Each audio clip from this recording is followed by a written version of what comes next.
the idea of the voice itself became more and more an interesting subject for us to explore, specifically the relationship between the voice as a semiotic device through which language we can communicate and articulate complex thoughts, to the voice as something that exceeds language, that could be pre-linguistic, how sounds themselves can have a meaning that can exist outside of language.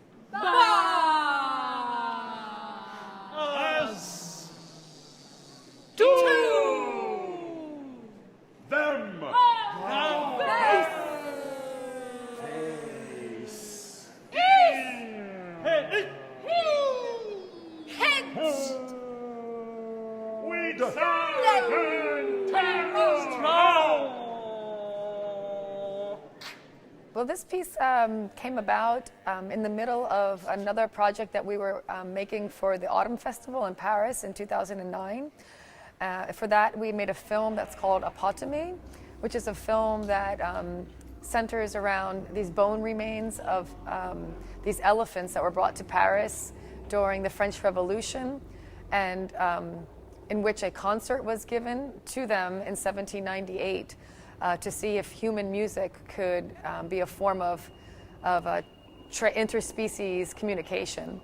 And when we were doing research about that film, we were looking into the list of songs that were being performed to the elephants, and among other pieces of music, it specified that there was a piece by Haydn. And so at that time, we then started researching what music Haydn would have been making around that time. And it turns out in that same year is when he made The Creation.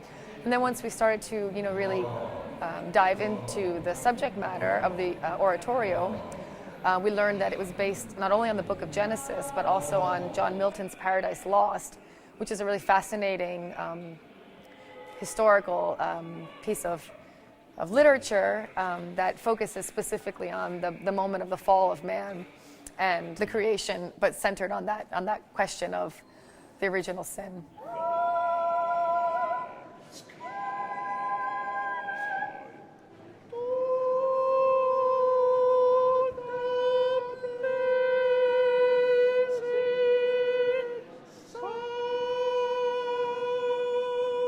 Something that we did as a point of departure is that in Haydn's The Creation, the fall of man is only mentioned briefly and is at the end.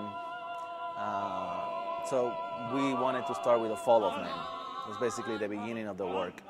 And then we get to a point in which we start to describe the elements and the land, the water, animals, man appears. And then we're getting to the point of getting to this unattainable place to only at that point go in reverse, which is the ending of the work.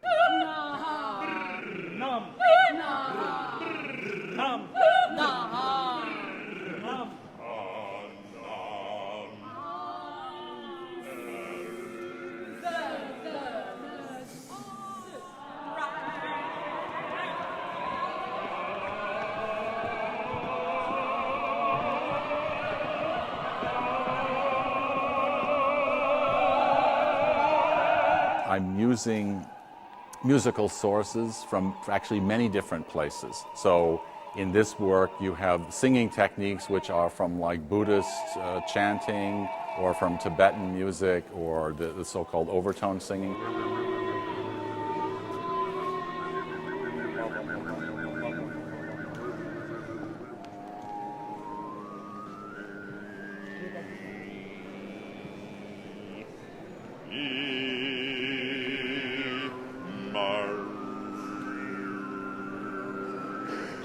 So there's actually a lot of non-classical or non-new music sources within the music. But further, in this work, because working with these singers, who are such fantastic singers, most of them are opera singers, I really wanted to make a range of vocal feeling which covers everything from like early music, like Renaissance music or Monteverdi, to grand opera, to very, very contemporary sounding music.